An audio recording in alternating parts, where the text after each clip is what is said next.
ಬೆಂಗಳೂರು ನಗರವನ್ನು ಸ್ವಚ್ಛ, ಸುಂದರ ಹಾಗೂ ವಾಸಯೋಗ್ಯ ನಗರವನ್ನಾಗಿಸುವ ಉದ್ದೇಶದಿಂದ ಆಗಸ್ಟ್ 2026 ತಿಂಗಳಲ್ಲಿ ತ್ಯಾಜ್ಯದಿಂದ ಸ್ವಾತಂತ್ರ್ಯ ಅಭಿಯಾನವನ್ನು ಹಮ್ಮಿಕೊಳ್ಳಲಾಗಿದೆ.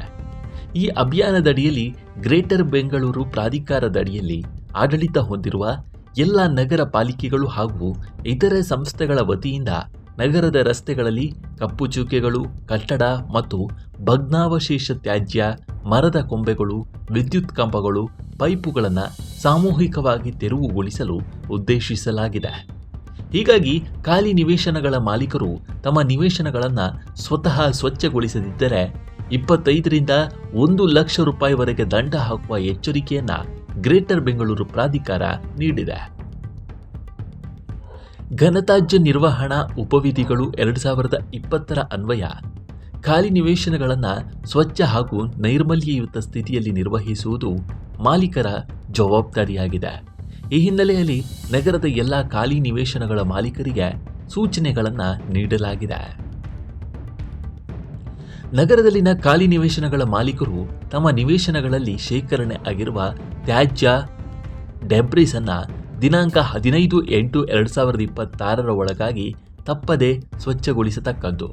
ಒಂದು ವೇಳೆ ಸ್ವಚ್ಛಗೊಳಿಸದೇ ಇದ್ದರೆ ಸಂಬಂಧಿಸಿದ ಮಾಲೀಕರು ಖಾಲಿ ನಿವೇಶನಗಳನ್ನು ಸ್ವಚ್ಛಗೊಳಿಸದಿದ್ದಲ್ಲಿ ನಗರ ಪಾಲಿಕೆಯ ವತಿಯಿಂದ ತ್ಯಾಜ್ಯ ಅಥವಾ ಡೆಬ್ರಿಸ್ ಅನ್ನು ತೆರವುಗೊಳಿಸಿ ಅದಕ್ಕೆ ತಗುಲುವ ವೆಚ್ಚವನ್ನು ನಿವೇಶನದ ವಿಸ್ತೀರ್ಣ ಹಾಗೂ ತೆರವುಗೊಳಿಸಿದ ತ್ಯಾಜ್ಯದ ಪ್ರಮಾಣಕ್ಕೆ ಅನುಗುಣವಾಗಿ ಘನತ್ಯಾಜ್ಯ ನಿರ್ವಹಣಾ ಉಪವಿಧಿಗಳು ಹಾಗೂ ಗ್ರೇಟರ್ ಬೆಂಗಳೂರು ಆಡಳಿತ ಅಧಿನಿಯಮ ಅನ್ವಯ ಆಸ್ತಿ ತೆರಿಗೆಯೊಂದಿಗೆ ವಸೂಲಿ ಮಾಡಲಾಗುತ್ತೆ ಅಂತ ತಿಳಿಸಲಾಗಿದೆ.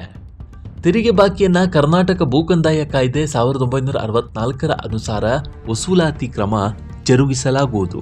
ನಂತರದ ಪ್ರಕರಣಗಳಲ್ಲಿ ಮೊದಲ ಉಲ್ಲಂಘನೆಗೆ 25,000 ಹಾಗೂ ನಂತರದ ಉಲ್ಲಂಘನೆಗಳಿಗೆ 50,000ದಿಂದ 1 ಲಕ್ಷದವರೆಗೆ ದಂಡ ವಿಧಿಸಲಾಗುತ್ತೆ ಅಂತ ತಿಳಿಸಲಾಗಿದೆ. ಆಗಸ್ಟ್ 15ರ ಒಳಗೆ ಖಾಲಿ ನಿವೇಶನಗಳನ್ನು ಸ್ವಚ್ಛಗೊಳಿಸದೇ ಇದ್ದಲ್ಲಿ ಸಾರ್ವಜನಿಕರು ಅಂತಹ ನಿವೇಶನಗಳ ಫೋಟೋ ಸಹಿತ ದೂರನ್ನು ವಾಟ್ಸ್ಆ್ಯಪ್ ಚಾಟ್ಬಾಟ್ ಸಂಖ್ಯೆ 9448197197ಗೆ ಸಲ್ಲಿಸಬಹುದು. ದೂರುದಾರರ ಮಾಹಿತಿಯನ್ನು ಗೌಪ್ಯವಾಗಿ ಇಡಲಾಗುತ್ತೆ. ನಿವೇಶನಗಳ ಮಾಲೀಕರು ಸ್ವಚ್ಛಗೊಳಿಸಿದ ನಿವೇಶನಗಳ ಸುತ್ತಮುತ್ತ ಬೇಲಿ ಅಥವಾ ಕಾಂಪೌಂಡ್ ಗೋಡೆಯನ್ನು ನಿರ್ಮಿಸಿಕೊಂಡು ಅನಧಿಕೃತ ತ್ಯಾಜ್ಯ ವಿಲೇವಾರಿಯಾಗದಂತೆ ವ್ಯವಸ್ಥೆ ಕಲ್ಪಿಸಿಕೊಳ್ಳುವುದು ಎಂದು ಉಲ್ಲೇಖ ಮಾಡಲಾಗಿದೆ. ಒಟ್ಟಾರೆ ಬೆಂಗಳೂರಿನಲ್ಲಿ ನೀವು ಸೈಟ್ ಹೊಂದಿದ್ದೇ ಆಗಿದ್ರೆ ಅದನ್ನು ಸ್ವಚ್ಛವಾಗಿ ಇಟ್ಟುಕೊಳ್ಳೋದು ಕಡ್ಡಾಯವಾಗಿದೆ. ಯಾಕಂದರೆ ಆಗಸ್ಟ್ ತಿಂಗಳಲ್ಲಿ ತ್ಯಾಜ್ಯದಿಂದ ಸ್ವಾತಂತ್ರ್ಯ ಅಭಿಯಾನ ನಡೀತಾ ಇದೆ. ಹೀಗಾಗಿ ಈ ಅಭಿಯಾನದ ಅಡಿಯಲ್ಲಿ ಗ್ರೇಟರ್ ಬೆಂಗಳೂರು ಪ್ರಾಧಿಕಾರ ಆಡಳಿತ ಹೊಂದಿರುವ ಎಲ್ಲ ನಗರ ಪಾಲಿಕೆಗಳು ಹಾಗೂ ಇತರ ಸಂಸ್ಥೆಗಳ ವತಿಯಿಂದ ಈ ತ್ಯಾಜ್ಯವನ್ನು ನಿರ್ಮೂಲನೆ ಮಾಡುವಂತಹ ಪಣ ತೊಟ್ಟಿದೆ. ಹಾಗಾಗಿ ನಿಮ್ಮ ಸೈಟಿನಲ್ಲಿ ಇರುವಂತಹ ತ್ಯಾಜ್ಯವನ್ನು ಸ್ವಚ್ಛಗೊಳಿಸದೇ ಇದ್ದಲ್ಲಿ ಭಾರೀ ಪ್ರಮಾಣದ ದಂಡವನ್ನು ತೆರಬೇಕಾಗತ್ತೆ.